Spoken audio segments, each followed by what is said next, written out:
இப்பல்லாம் யார பார்த்தாலுமே, எனக்கு அவங்கள பார்த்தேன், பார்த்த உடனே புடிச்சது. அவங்க கூட பழகுன உடனே புடிச்சது. அவங்கள நெனச்சே பார்க்கல, எனக்கு ஃப்ரெண்ட் ஆவாங்கன்னு. இந்த மாதிரி எல்லாம் சொல்லுவாங்க.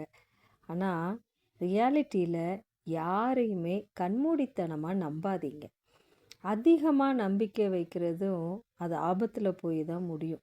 அவங்க யாரு, பேக்ரவுண்ட் என்ன, அவங்க கேரக்டர் என்ன, இதெல்லாம் தெரிஞ்சு அவங்கள நம்புங்க.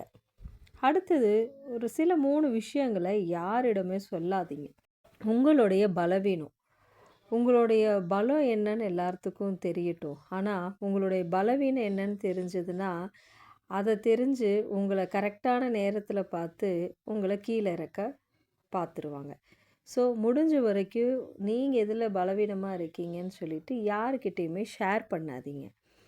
அடுத்தது உங்களுடைய அடுத்த திட்டம் என்னன்னு சொல்லிட்டு முன்கூட்டியே சொல்லவே சொல்லாதீங்க. அத தெரிஞ்சா அதுக்கு தகுந்த மாரி அவங்க காய நகர்த்த ஆரம்பிச்சுருவாங்க. அத தடுக்கவும் முயற்சிப்பாங்க. உங்களோட திட்டத்த நீங்களே அமைதியா செயல்படுத்த பாருங்க. உங்க வெற்றி மட்டும் தான் பேசணும்.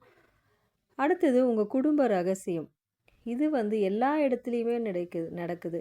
ஒரு விஷயத்த ஷேர் பண்ண ஆள் இல்ல அப்படிங்கும்போது, பார்க்குறவங்கள்ட்ட எல்லாம் உங்களோட குடும்ப ரகசியத்த நீங்க சொல்லும்போது, அது சில டைம் உங்க வீட்டுக்கே வந்துட்டு உங்களுக்கே பிரச்சனை வரும்.